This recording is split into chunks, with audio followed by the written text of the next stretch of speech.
The 5G's of survival. This is something that we've talked about many times over the years. Guns, gold, grub, gas, ground. It really encompasses many of the main points of survival. Community is the number one thing in a survival situation, though. So it does kind of leave that out. Gas, obviously, talks about energy. So how are you going to find energy? Having land, having a place to retreat to, maybe. Grub, having food, having water. Gold, having precious metals, having some physical things, also having Bitcoin, and having something to fall back on. And I'm telling you from personal experience, having these things is going to make you sleep like a baby at night. Absolutely going to make you sleep like a baby. And none of us know if we're going to get through crazy situations going forward. I think many of you can feel it deep down. Many of you that have been here for a while, gravitated towards this type of content. Probably not by the algorithm, because the algorithm hates truth, but we have to be prepared. The more we are prepared as people, and the more we build community, the less collateral damage there's going to be, and the less at risk you are as a person. As there's deer running in the background here, the less at risk you are as a person, and the less you need government. And the less you need government, the smaller the size of government. And the smaller the size of government, the more prosperous we all are. The less regulation, the lower the costs. The broken money in inflation, which is a monetary phenomenon, is just printing of currency. Don't let rising prices or logistics or supply chain, all that. Those are all rising prices. Those are symptoms of inflation. Those are not inflation. Stephen Lupka has a great article about inflation. I believe it's called "What is Inflation Truly?" or "What is True Inflation?" It's a phenomenal article from Swan Bitcoin. And he basically took the words out of my mouth. I've been thinking of this article for like a year or two now of writing it, and I just never got around to it. But he wrote it, so I don't need to write it anymore. But it's a brilliant article. I'll try to post it in here. But it's about inflation and why people have it so wrong. And we've been hoodwinked. It's a psychological operation to obfuscate what's actually going on. And that way government and people at the top can take and steal your time and energy without asking you, period. That's all it is. However, if you're in the world of getting prepared and having a deep pantry, and just, I want it to be a practical video, a quick video, but a practical video of, if you spend a little bit of time and energy getting some guns, getting some ammo, some lead, some physical things, being outside the system, you then get to have the rewards of getting a little deeper into macro, into maybe starting a business. When you have this foundation where you can be fulfilled and then spend more time with family, go out and touch the grass even more, spend more time in the sun, getting vitamin D, because you know you are surrounded with a great foundation. You know you have the things around you that you need. You are set. You're good to go. What a pity when things really hit the fan here in the next few years, when banks are collapsing left and right, which we've already seen. We've been talking about this for years. And again, banks are collapsing again. Guys, this was only 12, 13 years ago. We had banks collapsing before. Tons and tons of banks collapsing and consolidating, and more centralization. And there's still, I believe, a few thousand. I think there's 4,000 or 5,000 banks still in America, but this is going to keep happening. And when we go the march towards CBDCs and trying to control every aspect of your life, and slavery coins, central bank digital currencies, and the Fed now coming out this summer, they want to control every ounce of your life. When I say they, I mean the people at the top, the people pulling the strings. Government is us, and this is where a lot of our content, again, is emanated from, getting involved locally, because we are politics. We are the people. We are the people that can make a change.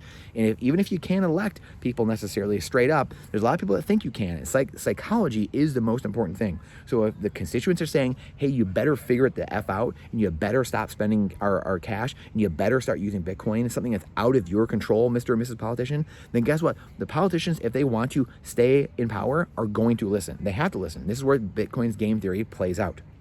This is why Bitcoin will continue to catch on, because more and more people, as we've already seen, most of the presidential candidates are already talking about Bitcoin. So Nolan Bowerly's prediction 6 months ago of Bitcoin being the #1 topic in the 2024 election is already happening. So again, going off this tangent though, be prepared. Some seeds, some gardening, remove one vice, and then add a skill. How can we garden a little bit? We have some stuff over here that we're gardening with, and just getting some plants, complementing your pantry, complementing what you're already doing with your food storage, and that way you can then benefit when prices are rising, or if the shelves are bare. This is stuff that I was looked at as crazy for a long time, and me, along with many other people, talked about it as crazy. And because people in America hadn't seen bare shelves in a long time, long time. And now we just saw it. We just saw it in the last couple of years. And if people aren't awake still, which many aren't, I don't know what to tell you. I don't know what to tell you. So get prepared. This is not a bad thing. Because being prepared and having food storage, 25-year shelf life, having a deep pantry, the cans of food last years and years, you will benefit from this no matter what. You can use this no matter what. These are not things that are going to go to waste. You can use these and keep restocking your pantry and eating this food and then replenishing it as time permits. This is the beauty of this. We want to advocate for sustainability, for resiliency, for independence, because that is going to give us less dependence on government. And when there's less dependence on government, there's more prosperity. It reduces the size of government, which gives us more prosperity, more wealth, less breaking of the currency, less laws, less regulations, less chaos, less noise, less division, less hate. We don't need that. We don't need that. We most of us believe the same thing. 9 out of 10 people believe the same thing. And I've said this for 10, 15 years. And 2020 in Michigan proved it to me. Being from Michigan, there was a ballot proposal in Michigan that said, I think it was the third ballot proposal, it was on the back. A lot of people I thought would miss it. But when things are worded clearly, people tend to choose freedom a lot of times, especially in America. And when it's not worded as like a triple negative and people can actually understand it, you don't need an abacus to figure out what the ballot proposal is saying. People tend to choose freedom. That's why they're always worded so hair brain, because they don't want you to understand what's going on. Again, remember, a lot of these are psyops. And we're going to talk more about this going on, the psychological operations, things that are going on, because this is everything. If we can cut through the noise and see what's going on psychologically, a lot of things begin to make sense. But it starts with the money. Follow the money, not the science. But in Michigan in 2020, there was a very simple ballot proposal that said, do you believe the government should have to get a warrant to search your online identity, to search your online files, and surveil you online, basically. Paraphrasing. 9 out of 10 people, 90% said yes, government should have to have a warrant to search me online, basically, and search for my stuff and go through my stuff. 9 out of 10. And I thought, oh, you know what, maybe there's a lot less people that voted for that. And, it's tend to be maybe more libertarian people that vote for that and worrying about the proposals, whatever. And sure enough, the people that voted for Trump and Biden, the same, almost the identical amount of people voted for the presidents as they did, or the presidential candidates as they did the ballot proposal, showing me and confirming me, again, anecdotal, however, confirming that most people want the same thing. And again, over that next year or two, we had it confirmed again when people said, don't touch my body. Don't tell me what to do with my body. With Roe versus Wade and with the jabs. Same thing. People saying, don't touch my body. Period. So we're saying the same thing. But yet media, academia, politicians telling us, no, you don't believe the same thing. You need to fight. You guys hate each other. It's their fault. It's that group's fault.